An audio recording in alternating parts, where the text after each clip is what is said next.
evening, and indeed end the evening. And here we go.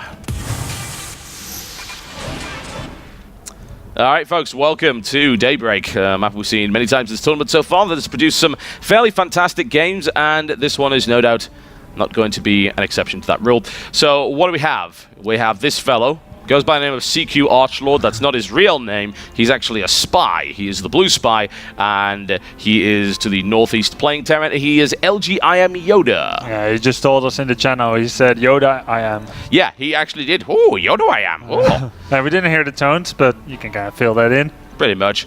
Versus his opponent, this guy, have no idea why he's using this account, because we know... ID. Yeah, absolutely. I don't know. TSL Ragnarok, a.k.a. the man himself, Marauder King Prime, as he has been called from time to time. Sometimes in a friendly manner, sometimes in a derogatory manner, but great TVT nonetheless. To the southwest is, of course, TSL Polt. And he accentuates that bioplay in TVT as well. He does. So, YoDa opening up with gas. That would be Refiner first. Yeah. What does that usually mean? Well, it can mean one of two things for the most part. It's either really fast Hellions or some kind of really fast Banshee for the most part. Yep. That's exactly right. As he will be going up against CC first from Polt. Ah, Polt. Wonderful greedy Polt. I like greedy Polt. Greedy Polt's my favorite kind of Polt.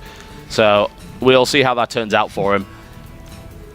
May not turn out so well. I mean, this is not exactly a rush or anything along those lines. It's, some people would even argue it's more of a stylistic approach. You get the Hellions out a little bit faster, or you get the Starport a little bit faster as a result of doing that. It lines up really nicely when the barracks finishes, usually with about 100 gas, so you can immediately go into that factory and start to build the refinery on the barracks because you've got the gas to do it. In the meantime, there you go, Polt building his CC without a care in the world. And the question is, he's gone CC first.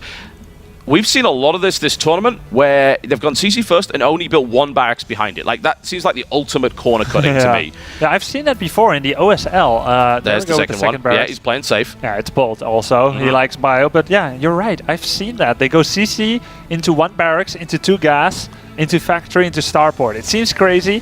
And it was also in the OSL that I see that they went for they went against an opponent who did gas first and who tried to do Banshee, Helion, and so on. Yeah. And the CC first guy defended because the Viking came out just as the Banshee flew in.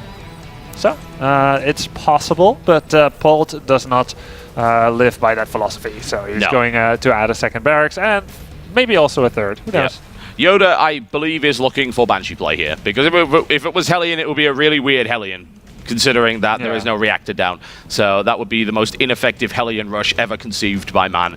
Quite true. Probably not really worthwhile. Unfortunately, he does have that SCV in the base that he's not been able to quite clear up, so the starport has, of course, been revealed. But here's the thing. He didn't wall off anyway. He knew it was going to be revealed. It's only a two-player map. You can't really gamble on them just not scouting. So he was aware of that possibility.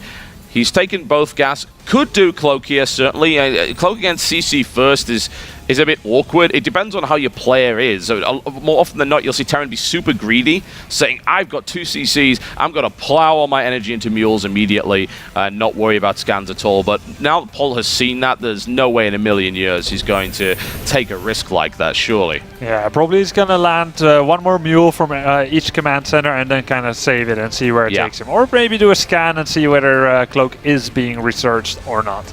This is, there we go, Cloak is actually on the way. Something we saw from Bogus, aka Innovation, earlier on. He did a fairly similar build, and he actually did the fake out with the medevac upgrade. Yeah, very much so. He actually went Corvid reactor for no apparent reason, which really confused us. Doesn't it cost more? Yeah, it costs 150 gas.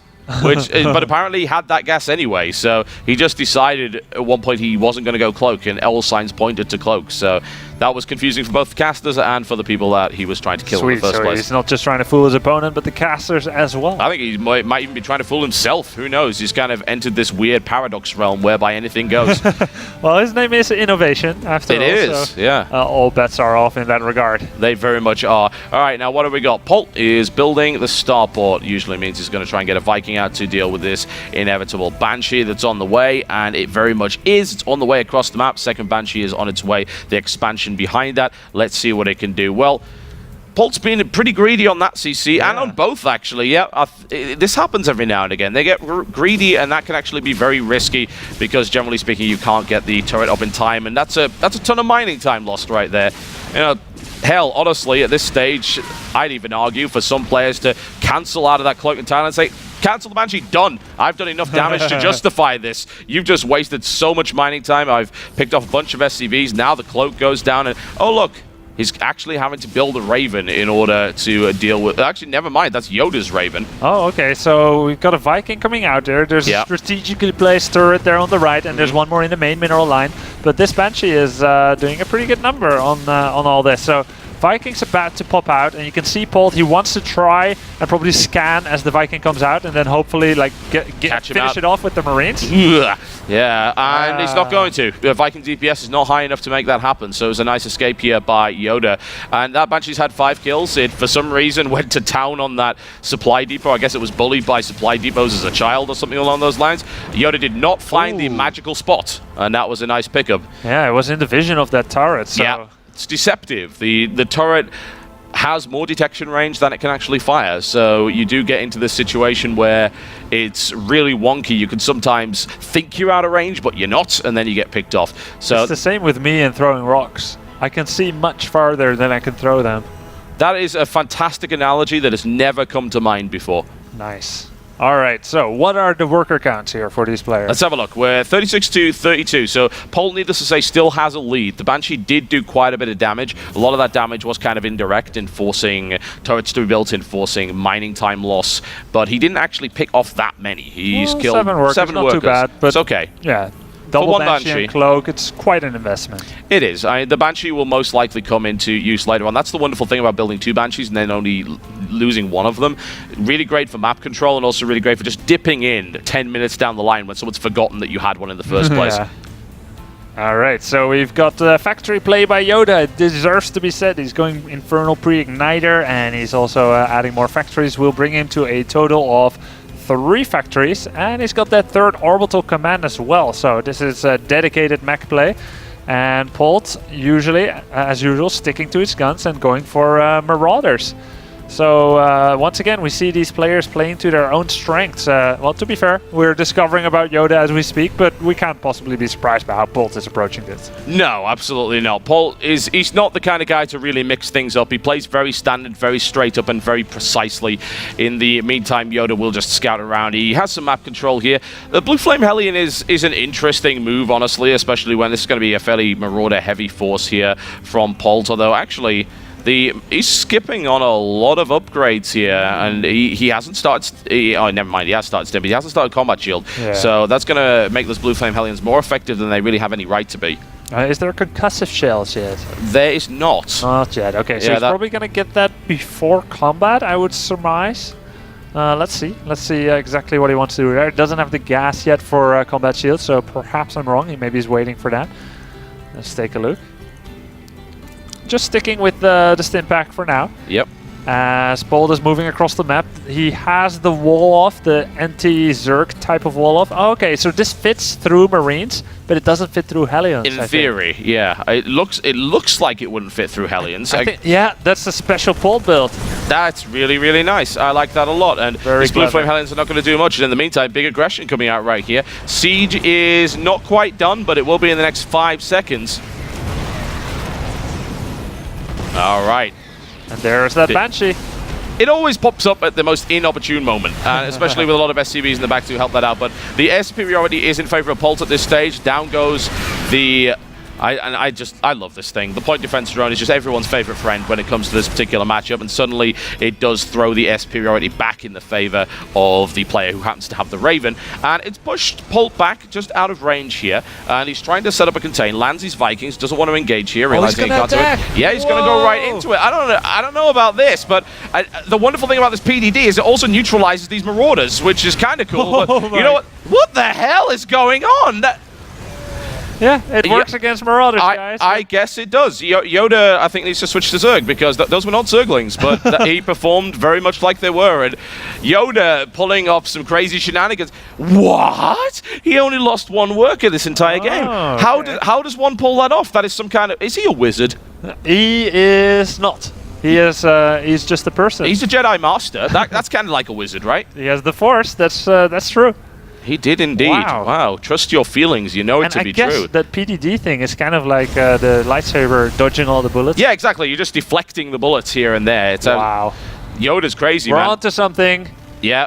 Absolutely. He is using the Force right now, and honestly, Polt just got absolutely smacked. Yeah. And at this point, YoDa's going to go forward. He's going to buffer with the Blue Flame Hellions. He's got so many SCVs behind this, and not the best engagement for YoDa thus far. Even Marauder's Stimmed are going to be able to cut through those in fairly short order. Needs to fix up what remains there. Is there any energy for another PDD? There is not. It would be wonderful if he could get it, but he doesn't have one right now. He could make a missile turret, but I doubt he will spend his energy on that.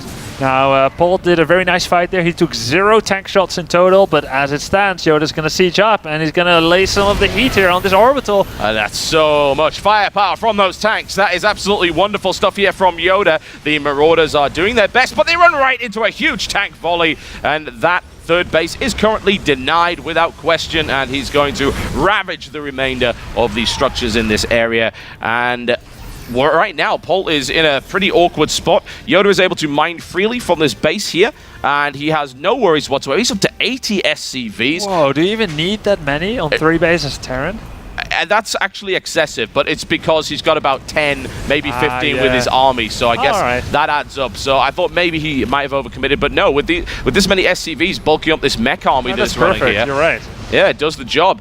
But now he's got up against the positional play of Polt, and Polt is a positional master. The first time we really saw that in the foreign scene was when we got to see him versus Stefano in the Asus ROG quite some time ago, and he was pulling off perfect positioning with tanks every time. That applies to TVT as well. Could have been stim here, which results in his Marauders getting horribly murdered. The SCVs are out for blood. I guess he lost 2-3 units. He killed a tank, so that was almost worth it. Yep, absolutely. Ooh, Banshee production has resumed here for YoDa. I like this decision, especially when Marauder tank. Yeah, throw a Banshee in there. Absolutely. There's no real way for them to deal with that. The Viking count for Polt is non-existent because air superiority belongs to YoDa. So at this point, YoDa's thinking, I want to make sure I don't get dropped in my main or my third too much, because that's Polt might want to come back. So he's making double sensor tower. Nice choice there. And Polt is he's remining his third. He's trying to make a supply depot wall off there at the third anti-Hellions. Not quite done yet, but he's working on it. And is Polt once again going to do one of those ill-advised attacks into his opponent? He might, and there's a PDD available here, and that's going to completely shut those Marauders down without any problem whatsoever. And the Marauder count's pretty high, but it's nowhere near enough. I'm actually very surprised not to see siege tank deployment. There it goes. A big stim in right there, and I have a feeling that YoDa just completely overestimated the effectiveness of that PDD. It burned out, and suddenly Polt is able to do significant damage here. Yeah, and the problem here is that YoDa, he had those 2 tanks sieged up. They were out of range, but as he fell back, he had just unsieged them. Yeah. And that was really the point that made Polt very, very happy. Yeah, he is no doubt pretty entertained by this whole situation at this point. These guys are pretty beaten up. Medevacs are now finally coming into play, so at least he'll be able to start fixing that up, but it's primarily Marauder tank versus mech play at the moment. We've got these Hellions now moving around. Can't really find anywhere to do anything, unfortunately. They're just kind of getting killed. They're going to take out a couple of mules, which, this is a good trade, actually, I think, especially if he gets out with Hellions, which is not, but kind of even trade at that stage then, but Polt now just posturing to the bottom here, sees that these sensor towers are all over the place. Drop play is just completely unviable at this point, because of course he knows exactly where everything is. But right now, Polt is stabilizing quite nicely. I mean, he's more than stabilized. Yeah. He did significant damage. That's what units lost looks like. It's fairly equal, honestly, but Polt was able to get that third base back up and running. He landed it again, and his economy is rolling quite nicely. What really strikes me here about this game is that we're nearing the 20-minute mark, and essentially we're at like 1-0 upgrades for both players. Yeah, it's weird, shows how close it's been, like how much resources and energy they've been pouring into just pure army size. Speaking of pure army size, YoDa's building 4 tanks at a time. Nice little Banshee play right there. I absolutely love that. It's caused all sorts of problems here for Polt. There's another one picked off, and there aren't all that many Marines there, so he's able to do significant damage. Missile turret is not going to go up in a million years. That's not going to happen.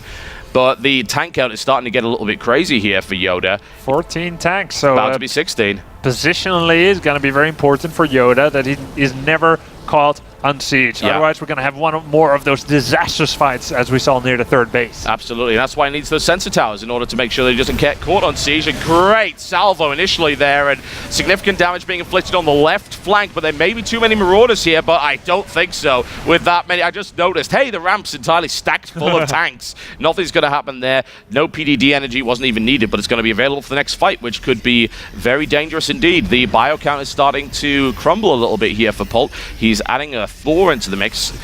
A little bit of mech firepower, building 2 tanks at a time, maybe looking to transition, especially with +1, but +2 is about to kick in here for YoDa, and I have a feeling he wants to push out with those 3 Banshees there. This is beautiful here from YoDa. Nice.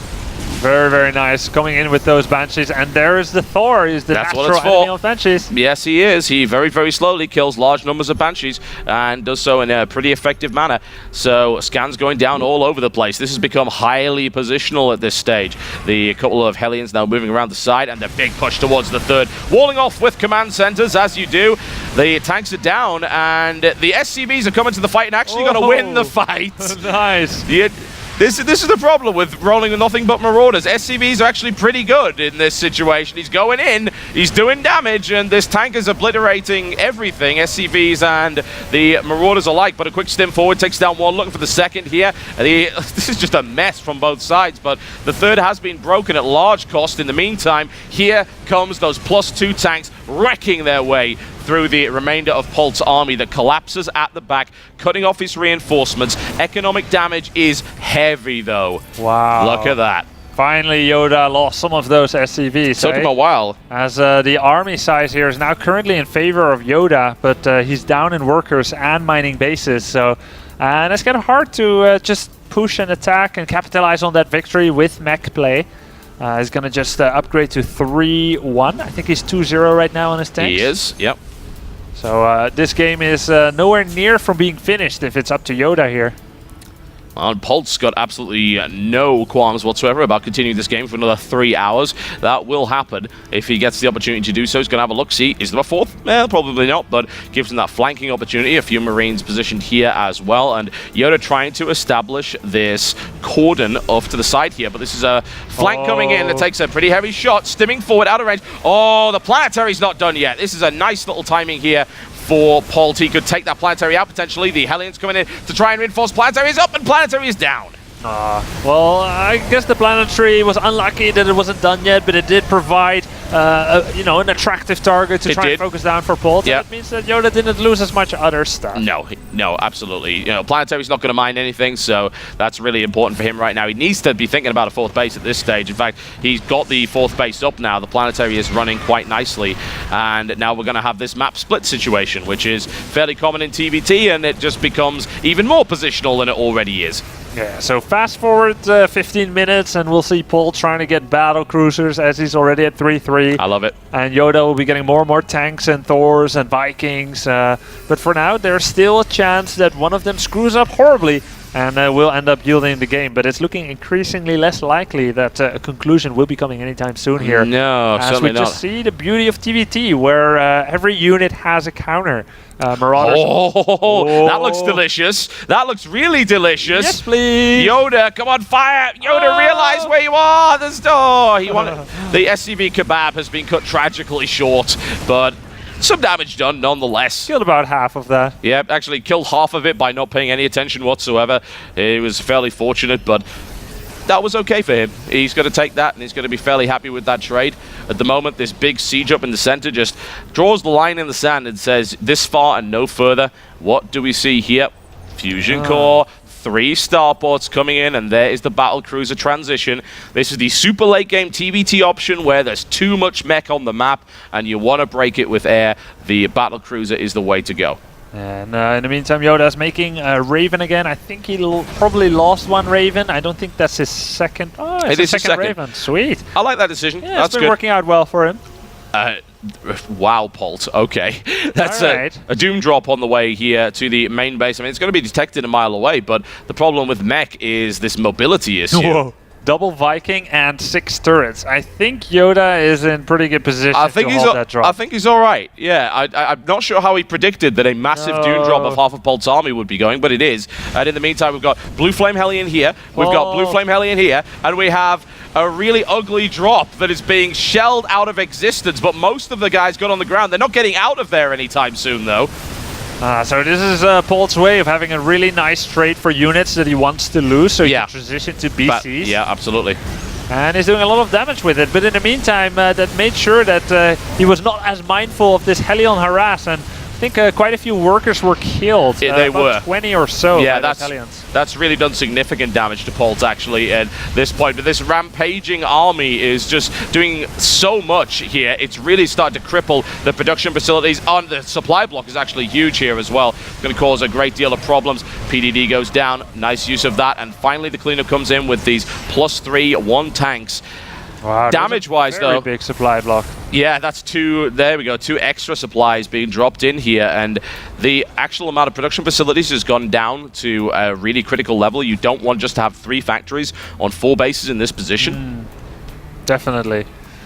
Well, so Polt, he has a lot of gas, he's got a fair amount of minerals, he's starting off with some Vikings, and there we go with the first 2 battle cruisers. We do not need to wait 15 minutes, we'll see some in 6 minutes from the point where I said so already. 3 BCs are being created, but this is also happening to be the weakest point right now for Polt. Yeah, this huge window is more often than not exploited before the transition is fully complete, and YoDa is going right for it. He already has air superiority, and in the meantime, this big engagement looks like the planetary is going to be going down. It's going to take a few kills with it, but it will die very rapidly, and there's the GG from YoDa. Wow. There you go. It's so much for exploiting that hole. I guess losing the 4th mining base was enough to kick him out of the game, and the first game in a really odd TVT goes to TSL Polt there. Well, it's the kind of game I think he likes. He did all the elements which kind of make his play work against mech, which is like catching tanks on siege, running past just the edge of the tank vision or range, and as well as doing 1 big doom drop. Polt loves to do that in TVZ. He loves to do it in TVT against mech, and definitely it bore fruits for him there. It did. As he takes that first mech. Absolutely. We're going to be inviting them into the game, and we're going to try and make this as quick as we can.